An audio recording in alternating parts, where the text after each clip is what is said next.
Hello friends, welcome back to our YouTube channel Nasrin Padasalai. In today's video, we are going to see how you can get your qualifying certificate for this CSIR UGC June 2020 examination. For that, you need to take your scorecard. So this is my scorecard and you need to see whether you are a JRF UGC, okay, or JRF CSIR. As you know, it is a joint CSIR UGC examination where your CSIR will take a set of students and CSIR will give you fund for those students, and your UGC will take a set of few students and UGC will give the fund for those students. Okay, so you should see, if you are a UGC JRF just like me, you need to check out the video which I already uploaded. Maybe I'll give us a end card, okay, and I also give the link of the video in the description below.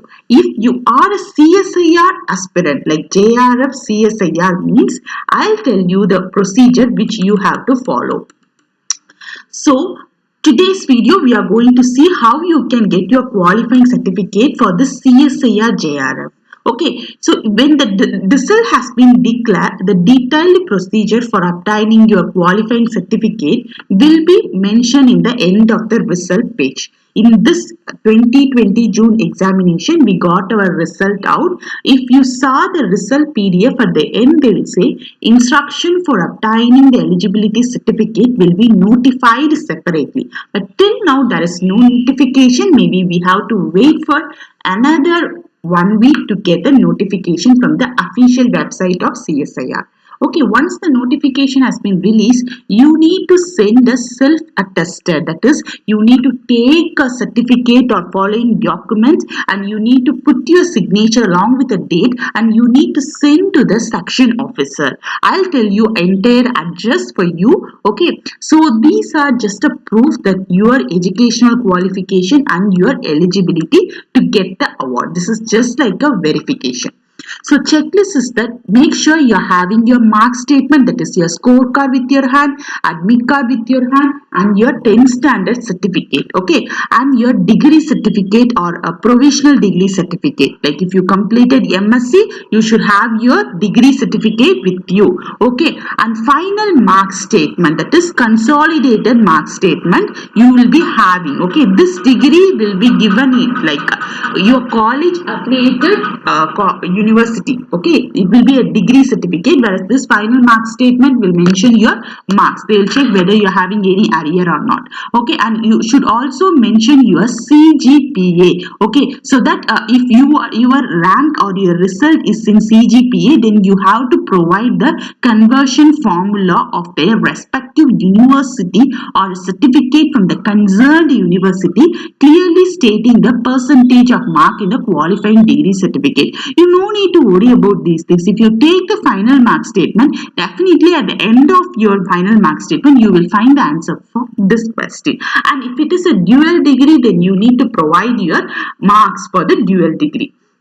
Next, if you are in reservation category, then you need to provide your SC certificate or ST certificate, or if you are OBC candidate, then you need to provide your OBC caste certificate. Make sure the OBC caste certificate is within that particular duration. Okay, generally OBC certificate 1 year validity will be given. Most probably I think 10 months validity will be given, friends. So make sure the OBC certificate is not expired. If it is expired, apply by today itself, so that you can get your OBC certificate within 1 month. It may take 1 month to get your OBC certificate in your hand.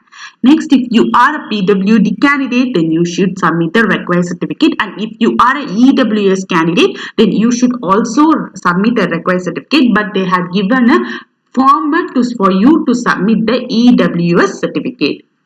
So the certificate which are in languages other than Hindi and English, if your certificate is in your native language, like if it is in Tamil or any other languages, then you need to translate, okay. So simply you should not translate, you need to go and visit the collector office and you need to get the translator certificate in your hand along with the attestation done by the committee. Okay, so make sure this point is a highly important point, or else you need to send them again, because for UGC it is a simpler thing. Through mail only they will do every kind of process, but CSIR is not the case. If you are a CSIR JRF, then it is really a hectic task for you to get your certificate in hand. Okay, and also you should mention the exam name like CSIR JRF or CSIR LS on the June 2020 on the top of the envelope.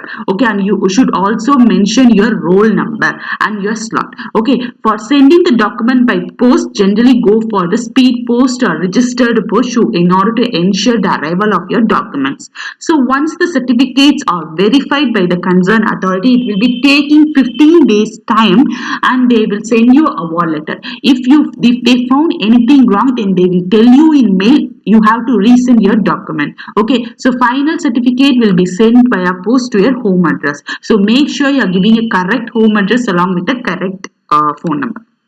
So candidate who applied under this result awaited category, like if you are in MSc final year, then you should submit the document only after the completion of your MSc degree. Like if you will get a certificate by the month of May or June, means degree certificate, everything, then you need to send your document at that time only, friends. Okay, so don't worry, you will have a 2 months validity. So when you are getting a award letter, you will have a 2 months validity. So don't worry about it. Already I placed a video regarding the e-certificate. So make sure you watch the video. So you should send this above mentioned document through ordinary post to section officer, certificate section, HRD group, CSIR complex, Library Avenue, Pusa, Delhi. Okay, so make sure you put your pin code correctly, and generally they'll ask you to courier your certificate. Sometimes if you are familiar, you can send a email to certificate@csirhdg.res.in. Generally they will do many kind of update every year. So we need to wait once the CSIR UGC has opened the portal for submitting the required documents. Definitely I'll update you. Make sure you apply the documents soon. Okay, only then you will get the award letter soon, and you can apply PhD in anywhere. So thank you, friends. Thanks for watching this video.